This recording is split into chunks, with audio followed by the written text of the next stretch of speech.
Hello everyone.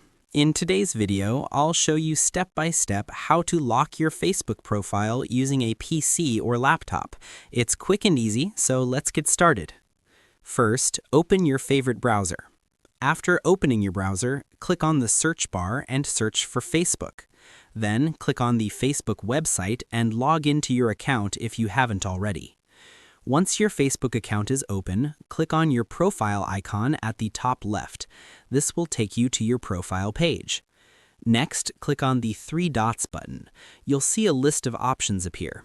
From there, click on the Lock Profile option.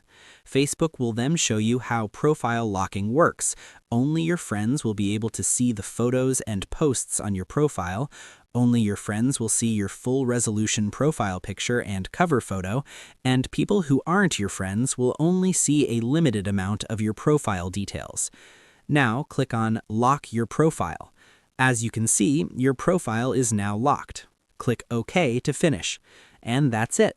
If you found this helpful, don't forget to like the video and subscribe for more useful tech tips. Thanks for watching.